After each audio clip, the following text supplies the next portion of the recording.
नमस्कार, मैं हूँ राकेश कुमार, आप देख रहे हैं मत। मित्रों, आज शिक्षकों के लिए बड़ी खुशखबरी है और ये जो खुशखबरी है, निश्चित रूप से जब ये सुनेंगे, तो आपके भी चेहरे पर मुस्कुराहट आ जाएगी और वो जो तनाव लगातार आपके चेहरे पर बना रहा है, ट्रांसफ़र पोस्टिंग को लेकर, वो समाप्त हो जाएगा। और उसका सबसे बड़ा कारण ये है कि ये जो ट्रांसफ़र और पोस्टिंग के लिए कमिटी बनी थी, उनमें एकरूपता आ गई है और मतैक्य हो गया है कि ऐच्छिक रूप से शिक्षकों का ट्रांसफ़र पोस्टिंग किया जाए। मतलब ऐच्छिक ट्रांसफ़र पोस्टिंग की जो एक सोच थी, जो माँग थी, वो पूरा होने जा रहा है और इसको लेकर तैयारियाँ शुरू हो गई। मैं ये इसलिए कह रहा हूँ कि आपको याद होगा पिछले 2-3 दिनों पहले ही संभवतः 11 तारीख को ये पोस्टिंग और ट्रांसफ़र को लेकर जो कमिटी बनी थी, 4 सदस्यीय कमिटी, उसकी बैठक हुई थी। हालाँकि वो बैठक बड़ा उस पर द्वंद हुआ था, क्योंकि जो टाइम टेबल पर था उस पर वो बैठक नहीं हुई, फिर बाद में देर रात वो बैठक हुई, तब तक तमाम समाचार पत्रों में यहाँ तक कि हमने भी ये बता दिया था कि बैठक रद्द हो गया, लेकिन देर शाम वो बैठक हुई, लगभग ढाई घंटे चली और उस बैठक में एक खाका तैयार कर लिया गया। बैठक में आप जानते हैं 4 सदस्य हैं, जिसमें शिक्षा सचिव वैद्यनाथ यादव उसके अध्यक्ष होते हैं और वो माध्यमिक शिक्षा के भी निदेशक हैं। साथ में प्राथमिक शिक्षा निदेशक और बिहार राज्य शिक्षा परिषद परियोजना परिषद जो है, उसके परियोजना निदेशक जो हैं, उसके सदस्य हैं। तो इन लोगों में एक मतैक्य हो गया कि शिक्षकों को जो जहाँ वो चाहते हैं, जो ऐच्छिक जिला है, वहीं उनका ट्रांसफ़र किया जाए, इसलिए कि उससे जब वो मानसिक रूप से संतुष्ट होंगे, मानसिक रूप से शांत होंगे, तो जो एक गुणवत्तापूर्ण शिक्षा है, वो दे सकेंगे। और यह बहुत बड़ी बात है, बहुत बड़ी खुशी की बात है, क्योंकि चारों तरफ जो भी शिक्षक हैं, वो इसी को लेकर परेशान थे कि आखिर उनकी पोस्टिंग होगी कहाँ, उनका स्थानांतरण होगा कहाँ। तो एक बड़ी खबर है, इसलिए जब ये खबर मैं शुरू करूँगा, तो निश्चित रूप से आप उसमें खो जाएँगे। तो मेरा अनुरोध है कि उसके पूर्व ही चैनल को निश्चित रूप से सब्सक्राइब कर लीजिए। मित्रों, सबसे बड़ी बात ये है कि ये जो सक्षमता पास अभ्यर्थी हैं, उनके लिए कुछ ख़ास है। कुछ ख़ास क्या है? तो सक्षमता वाले तभी विशिष्ट शिक्षक बन सकेंगे जब उनका काउंसलिंग हो जाएगा और उनका पदस्थापन हो जाएगा या ट्रांसफ़र जो भी कहें। तो उस स्थिति में कल ही तो ये जो अपर मुख्य सचिव हैं डॉक्टर एस सिद्धार्थ, उन्होंने कल एक कड़ा निर्देश दिया और निर्देश ये दिया है कि जो सक्षमता पास शिक्षक हैं, उनका काउंसलिंग शुरू किया जाए, इसको समाप्त भी किया जाए।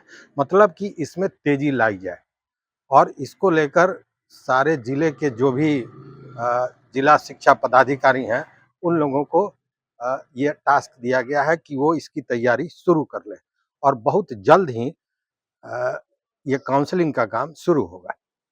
अभी जो बातें निकल के आ रही हैं, जो जानकारी मिल रही है, उसके हिसाब से ये जो काउंसलिंग होगा, ये जिलावार होगा। मतलब जिस जिले के शिक्षक हैं, उसी जिला में ये काउंसलिंग होगा।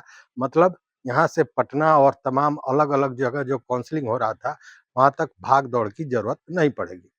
इसको लेकर जिला शिक्षा पदाधिकारियों को निर्देश भी दिया गया और साथ में ये काउंसलिंग को लेकर अ, सोमवार से मंगलवार तक मतलब कल से परसों तक जो एक पत्र है, वो अभी जारी होने की संभावना है कि पत्र जारी कर दिया जाएगा। तो काउंसलिंग जब शुरू होगा, तो काउंसलिंग में क्या होना है आप जानते हैं कि वेरिफिकेशन होगा टोटल डॉक्यूमेंट्स का और काउंसलिंग के बाद आपकी पदस्थापना होगी और साथ में आप विशिष्ट शिक्षक बन जाएँगे। अब प्रश्न ये उठता है कि आपका ट्रांसफ़र कहाँ होगा? तो ऐच्छिक बात तो है।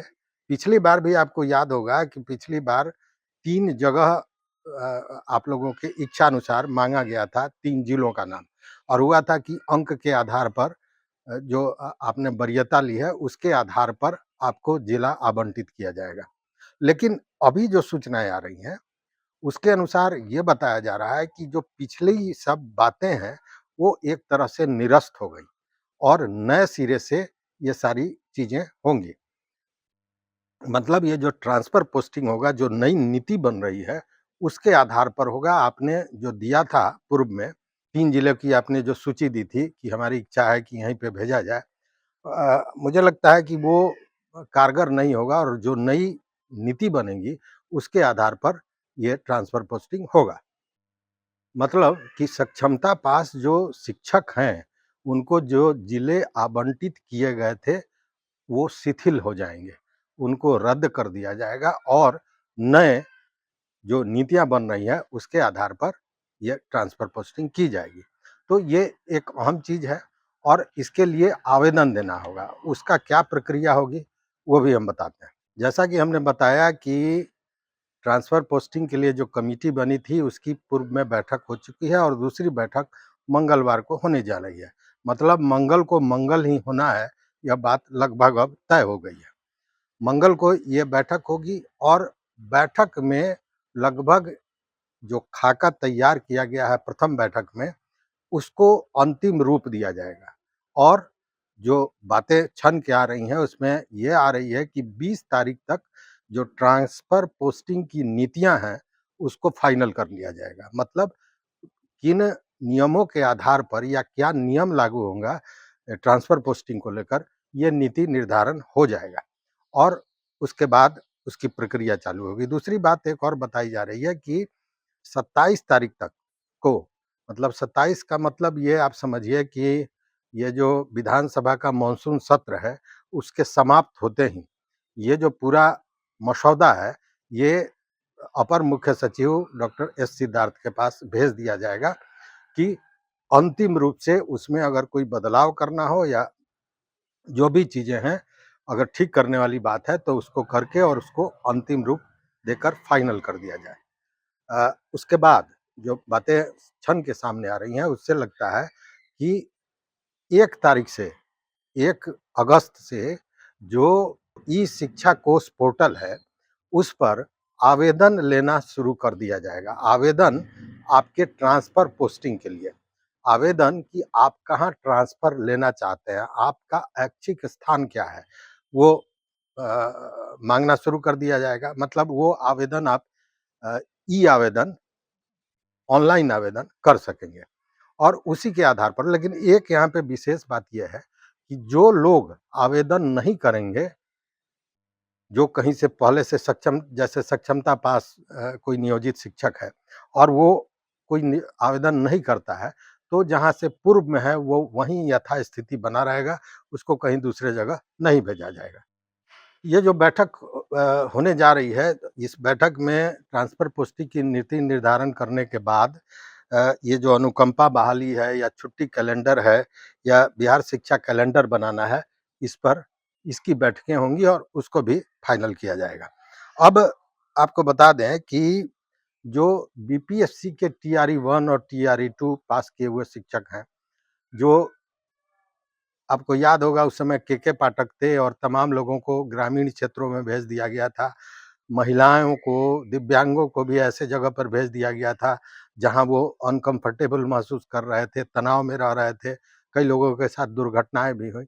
तो उन लोगों का भी ट्रांसफ़र होगा, जबकि पहले ये बात थी कि वैसे कोई भी टीआरई 1, टीआरई 2 मतलब बीपीएससी पास शिक्षकों का ट्रांसफ़र तो नहीं होगा।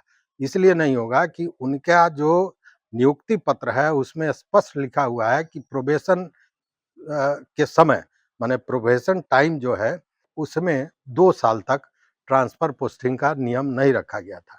लेकिन मुझे लगता है कि उन नियमों में भी कहीं न कहीं बदलाव किया जाएगा या उन नियमों को शिथिल किया जाएगा और बीपीएससी वालों के लिए सबसे खुशखबरी ये है कि उनको भी दूसरे जगह जाने का मौका दिया जाएगा, उनका भी आवेदन लिया जाएगा।